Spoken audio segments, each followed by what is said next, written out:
আসসালামু আলাইকুম বন্ধুরা, আমি মোহাম্মদ সবুজ মন্ডল আমেরিকার নিউ ইয়র্ক থেকে আপনাদের সকলকে জানাচ্ছি স্বাগত। আজকে আমি দুইটি পত্রিকার হেডলাইন নিয়ে কথা বলবো। আমার কাছে একটি সাপ্তাহিক পত্রিকা আছে, দৈনিক আজকাল, এবং আরেকটা আছে সাপ্তাহিক সাপ্তাহিক বাংলাদেশ।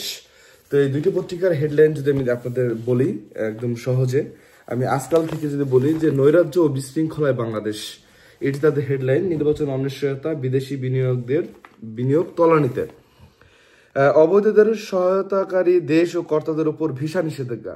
যুক্তরাষ্ট্র অবৈধদের যারা সহায়তা করতেছে দেশ ও কর্তাদের উপর, তাদের উপর ভিসা নিষেধাজ্ঞা করবে এবং অবৈধ অভিবাসীদের গ্রহণে প্রস্তুত বাংলাদেশ। এই লেখায় কিন্তু বলা হয়েছে যে যুক্তরাষ্ট্রে বসবাসরত অবৈধ বাংলাদেশিদের ফেরত পাঠাবার ব্যাপারে ইতিমধ্যে বাংলাদেশের অন্তর্বর্তীকালীন সরকারকে ফরমালি জানিয়েছে যুক্তরাষ্ট্র সরকার।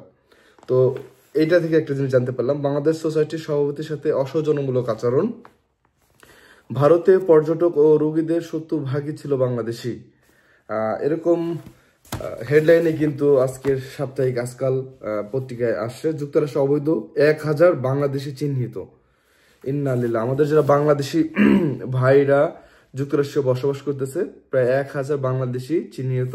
আমি যদি একটু পড়ে শোনাই যে ট্রাম্প প্রশাসন কাগজপত্রহীন ও ডিপোর্টেশনের আওতায় 1000 বাংলাদেশিকে চিহ্নিত করেছেন।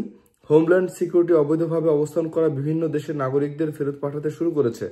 দেশটিতে অনেক বাংলাদেশিও অবৈধভাবে আছেন বলে ট্রাম্প প্রশাসনের অভিযোগ। এই অভিযোগে বাংলাদেশের নাগরিকদের ফেরত পাঠানো শুরু করেছে যুক্তরাষ্ট্র।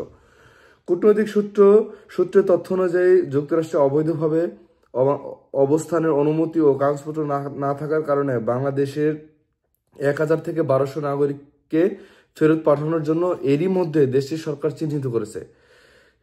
সেখানে প্রয়োজনীয় আইনি সুরক্ষা নিতে ব্যর্থ হলে তাদের সবাইকে দেশে ফেরত হতে পারে।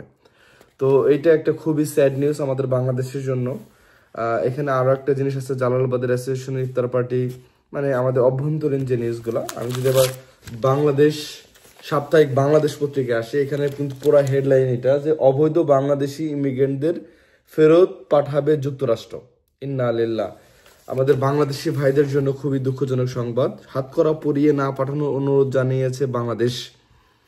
ভারতের মতো যেন বাংলাদেশি ভাইদেরকে বোনদেরকে যারা অবৈধভাবে আছে তাদেরকে যেন হাতকড়া পরিয়ে না পাঠানো হয়, এই বিষয়ে বাংলাদেশ কিন্তু অনুরোধ করছে। এবং ট্রাম্প যা বলছে, ডোনাল্ড ট্রাম্প দ্বিতীয় মেয়াদে যুক্তরাষ্ট্রের প্রেসিডেন্ট দায়িত্ব নেওয়ার পর থেকে এদেশে বেআইনি অনুপ্রবেশ ও অবৈধভাবে বসবাসকারী বিভিন্ন দেশের বাসিন্দাদের আটক করে তাদের নিজ নিজ দেশে পাঠিয়ে দেওয়ার কাজ শুরু হয়েছে। ইতিমধ্যে বাংলাদেশের নিকট প্রতিবেশী ভারতের কয়েকশো অবৈধ ইমিগ্রেন্ট আমেরিকান সামরিক কার্গো বিমান যোগে হাতকড়া ও পায়ে শেকল বাঁধা অবস্থায় অসম্মানজনকভাবে পাঠিয়ে দেওয়ার ঘটনায় ভারত জুড়ে মোদী সরকারের বিরুদ্ধে বাকি অংশ আপনারা বুঝতেইছেন। তো অনুরূপভাবে বাংলাদেশি ভাইদেরকে পাঠানোর একটা কথা চলতেছে।